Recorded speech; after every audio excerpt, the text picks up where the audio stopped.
When Congress passed the Affordable Care Act back in 2010, it wasn't just members of Congress arguing over the bill. Insurance companies, hospital groups, doctors, patient advocates, and everyday citizens all pushed to shape what that law became. Some marched in the streets, others hired lobbyists, a few even sued. Welcome back. If you're a student in an American government course, a teacher looking for a solid classroom video, or just someone who likes learning how power actually works in Washington, you're in the right place. Today, we're breaking down interest groups and lobbying, how they form, what they do, and why they matter for American democracy. Let's start with a basic question. What is an interest group? An interest group is any organized association of people or organizations that tries to influence government decisions and public policy. That could be the National Rifle Association pushing for gun rights, the Sierra Club pushing for cleaner air, or a corporation like Coca-Cola pushing for a favorable tax break. Now, you might be thinking, isn't that just what political parties do? Not quite. Political parties want to win elections and run the government under a party label. They spread a wide net across many issues. Interest groups are usually narrower and more issue-focused. The NRA doesn't run candidates. It supports the ones who already agree with its position on the Second Amendment. The framers actually saw this coming. In Federalist No. 10, James Madison warned about what he called factions, small groups that might organize around their own interests, sometimes at the expense of everyone else. But Madison believed the cure was worse than the disease. Shutting down factions meant shutting down freedom. Better, he said, to let them compete against each other. And compete they do. Today, there may be more than 200,000 interests operating at all levels of government in the United States. Main points. So who does the actual work of influencing government? That job usually falls to a lobbyist, someone paid to represent an interest group before elected officials. Some are in-house lobbyists working for one company or organization. Others are contract lobbyists at big firms who represent lots of clients at once. Universities, cities, and government agencies use legislative liaisons to do the same kind of work. Lobbyists rely on two main strategies. Inside lobbying goes straight to the source. That means testifying at hearings, meeting with lawmakers, and even helping draft the actual language of a bill. Outside lobbying works from the outside in.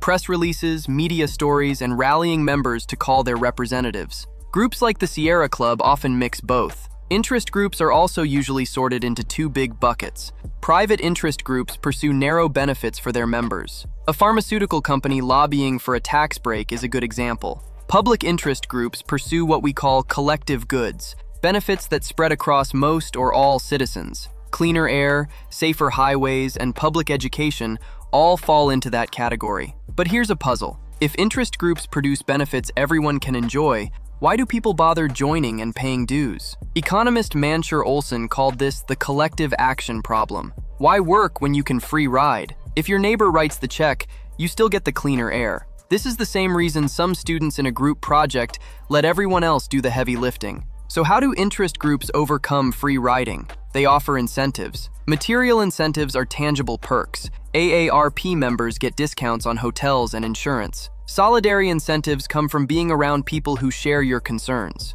Purposive incentives appeal to your commitment to a cause, like joining the ACLU because you care about civil liberties. Sometimes it takes an outside event to get people moving. Scholars call that disturbance theory. When Rachel Carson published Silent Spring in 1962, membership in environmental groups exploded. After the death of George Floyd in 2020, civil rights organizations saw a wave of new activism. Disturbances shake people off the sidelines. Once groups form, how do they actually shape policy? That takes us to a classic model called the Iron Triangle. Picture three corners: an interest group, a congressional committee, and a federal agency. Each one has something the others need. The interest group offers information and campaign support. The committee writes the laws. The agency carries them out. Some scholars think this model is outdated. Hugh Hecklow suggested a looser version called an issue network, a bigger, more open web of players who all care about one policy area. Interest groups also work through elections.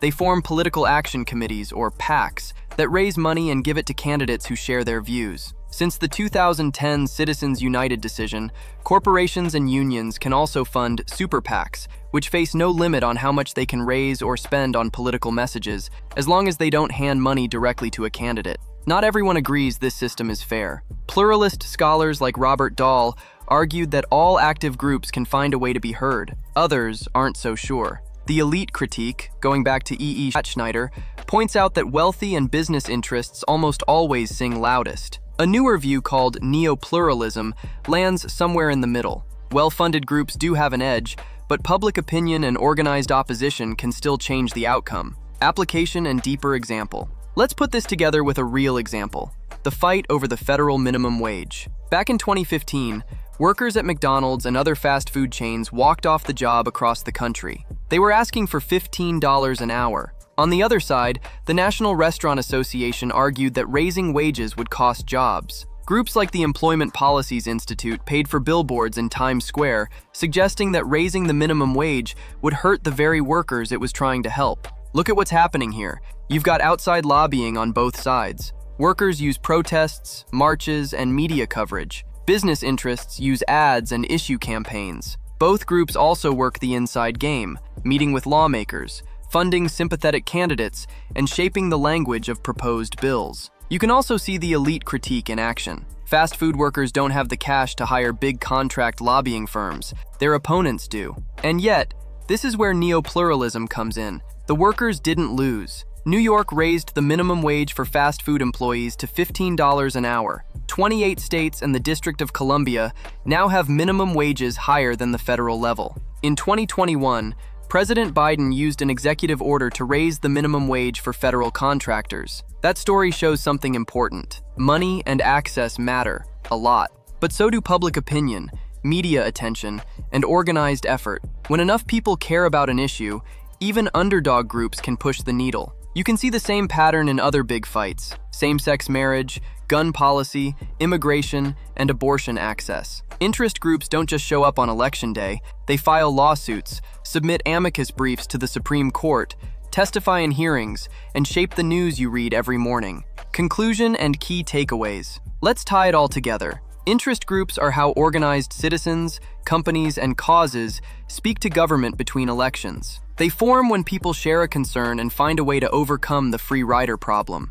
They use inside and outside lobbying, back candidates through PACs and super PACs, and press their case in Congress, the executive branch, and the courts. Are they good for democracy? That depends on who you ask. Madison thought competing factions were the best defense against any one group taking over. Critics point out that not every voice gets heard equally, and money tips the scales. Somewhere in that argument, students of American government have to work out their own answer. If this helped clear things up, hit that like button and subscribe for more American government content built for real classrooms. Drop a question in the comments. I'll get back to you. Next time, we'll dig into how Congress actually turns all this pressure into law. Thanks for watching, and I'll see you in the next one.